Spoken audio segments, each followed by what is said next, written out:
অখিল গগৈ বৰ্তমান কংগ্ৰেছৰ বাবে এটা টপত আলুগুটি হাতত লৈ থাকিবও নোৱাৰে, দলিয়াই পেলাবও নোৱাৰে। ভূপেন বৰাৰ শেহতীয়া কথা বতৰাত এই কথাই ফুটি উঠা পৰিলক্ষিত হৈছে। আজি এই বিষয়ে কিছু আলোকপাত কৰোঁ আহক। নমস্কাৰ দৰ্শকসকল, আজি পুনৰ অন্য এটা ৰিয়েকশ্যন ভিডিঅ'ৰ মাজলৈ আপোনালোকক স্বাগতম জনাইছোঁ। হয় দৰ্শকসকল, অখিল গগৈ এতিয়া কংগ্ৰেছৰ বাবে মিত্ৰ কম, বিড়ম্বনা বেছি। ভূপেন বৰাৰ বক্তব্যলৈ যোৱাৰ আগতে অখিল গগৈয়ে যোৱাকালি সাংবাদিকৰ আগত কি ব্যক্ত কৰিছিলে সেই বিষয়ে আমি জানি লওঁ আহক। তাৰপিছত আমি ভূপেন বৰাৰ বক্তব্য শুনিবলৈ যত্ন কৰিম। মানে মোৰ কথাটো হ'ল যে সঁচাকৈ যদি কংগ্ৰেছে বিজেপি ঘূৰাব খোজে তেতিয়াহ'লে আমাৰ বিৰোধী দলবিলাকৰ মাজত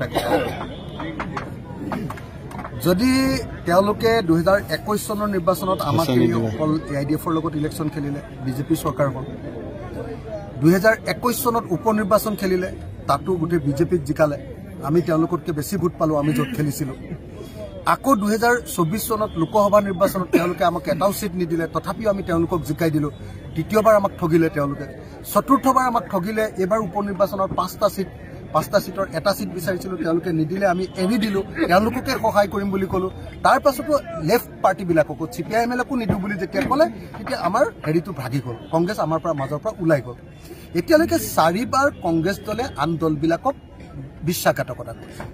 কংগ্ৰেছে ভাবে যে অকল গোটেই অসমত তেওঁলোকৰ অকল সংগঠন বহাব লাগে, অকল পঞ্চায়তবিলাকত তেওঁলোকৰ সংগঠন হ'ব লাগে, বাকী দলবিলাকে খালি তেওঁলোকক সহায় কৰি দিব লাগে।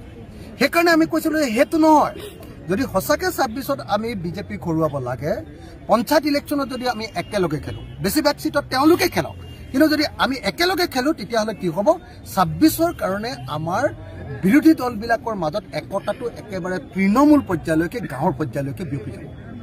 তেতিয়া আমি বিজেপি ঘূৰাবলৈ বেছি ভাল হ'ব।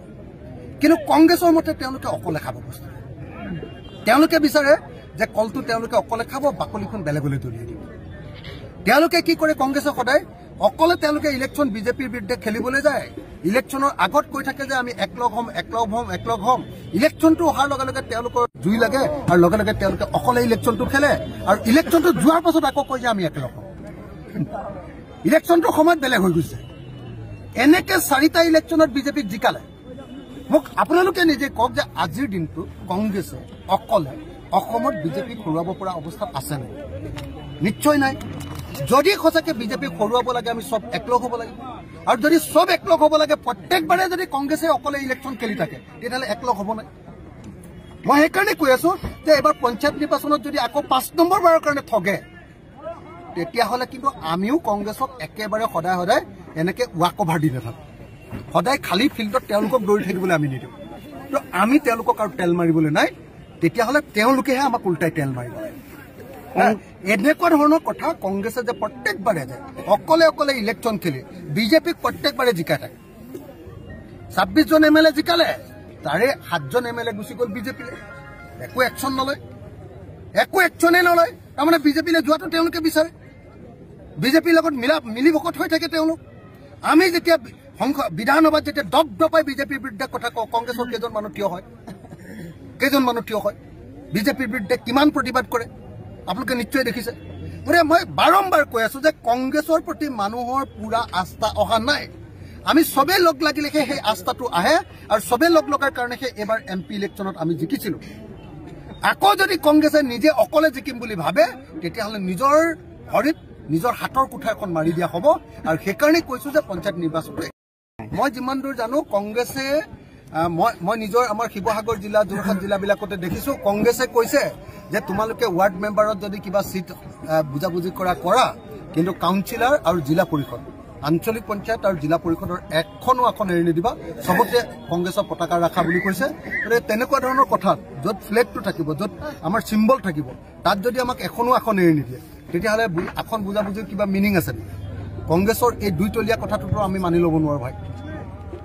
কথাটোতো স্পষ্ট, কংগ্ৰেছে আমাক প্ৰত্যেকবাৰে ঠগিব, আৰু তাৰ পাছত আকৌ বেলেগ পাৰ্টিবিলাকক ক'ব যে এওঁলোক বিজেপিৰ এজেণ্ট। কংগ্ৰেছ কোনোদিন বিজেপিৰ এজেণ্ট নহয়, কিন্তু কংগ্ৰেছে সদায় বিজেপিৰ পক্ষত কাম কৰিব, এইটো কথা নহয়। সেইকাৰণে কংগ্ৰেছক একদম বাৰম্বাৰ কৈ আছোঁ, আপোনালোকে এনেকৈ উৰিব নালাগে, অকলে খাম বুলি পৃথিৱীখন নাভাবিব। আপোনালোকে আহক, আমি সকলোৱে মিলি বিজেপিক হটাই লওঁ। তাৰ পাছত বিজেপিক হটোৱাৰ পাছত আকৌ আমাৰ লগত যদি কম্পিটিশ্যন কৰিব লাগে তেতিয়া কৰিম।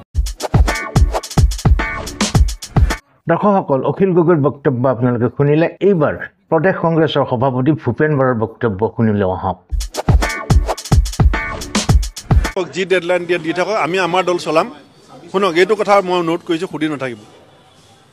এতিয়া আমি এই ব্যক্তিগত স্বাৰ্থক লৈ পেলাই ৰাজনীতি কৰা নাই। যি ডেডলাইন দিয়ে দি থাকক, আমি আমাৰ দল চলাম। শুনক, এইটো কথা মই নোট কৰিছোঁ, সুধি নাথাকিব। এতিয়া আমি এই ব্যক্তিগত স্বাৰ্থক লৈ পেলাই ৰাজনীতি কৰা নাই। আমি ক্ষমতাত আছিলোঁ, বিৰোধীত আছোঁ। আমাৰ দলৰ নেতাই পৰিচালনা কৰিব। আমাক কোনে ৱাৰ্ণিং দিয়ে, কোনে ডেডলাইন দিয়ে, we are not concerned. We are doing our duty regularly আৰু ৰাইটলি। নহয়, মই এটা কথা কৈ দিছোঁ, বহুতে গম নাপায় কংগ্ৰেছ এতিয়া আগৰ কংগ্ৰেছ নহয়।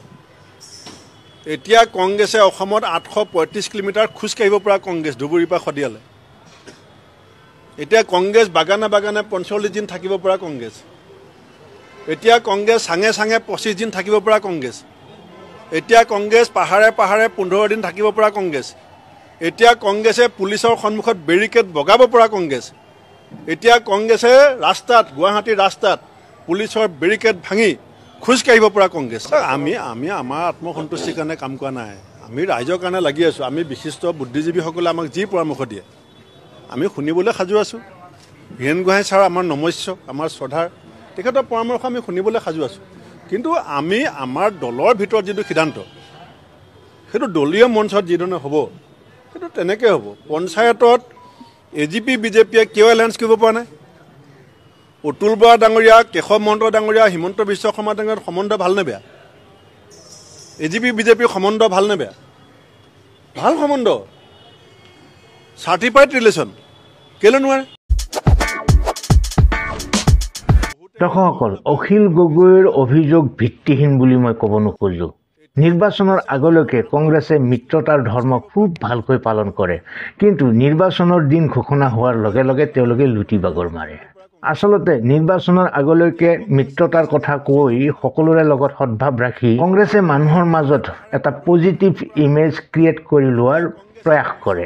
এনেকৈ তেওঁলোকৰ আত্মবিশ্বাস ইমানেই বাঢ়ি যায় যে নিৰ্বাচনৰ দিন ঘোষণা হোৱাৰ পিছতে তেওঁলোকে অকলে খেলি জয় হোৱাৰ সপোন দেখিবলৈ ধৰে। আনহাতে তেওঁলোকক বাদ দি কিবা কৰাৰ সাহস বা শক্তি বাকী দলবোৰৰ যে নাই, সেই কথা কংগ্ৰেছে ভালদৰে জানে। সেয়ে হয়তো অখিল গগৈয়ে নামনিৰ সংখ্যালঘু ভোটাৰসকলৰ মাজত নিজক বদৰুদ্দিনৰ বিকল্প হিচাপে তুলি ধৰিবলৈ যত্নপৰ হৈ আছে, যাতে কংগ্ৰেছৰ সৈতে তেওঁ ভাও খেলিব পাৰে। ফলত আমি দেখিছোঁ যুঁজখন হ'ব লাগিছিলে বিৰোধী আৰু বিজেপিৰ মাজত, এতিয়া যুঁজখন চলি আছে অখিল গগৈ আৰু কংগ্ৰেছৰ মাজত। বাকী আপোনালোকৰ মতামত আপোনালোকে কমেণ্ট বক্সলৈ গৈ প্ৰকাশ কৰক। আজিলৈ এৰিছোঁ, অন্য এটা ৰিয়েকশ্যন ভিডিঅ'ৰ সৈতে আকৌ আহিম। ভালে থাকক, কুশলে থাকক, ধন্যবাদ।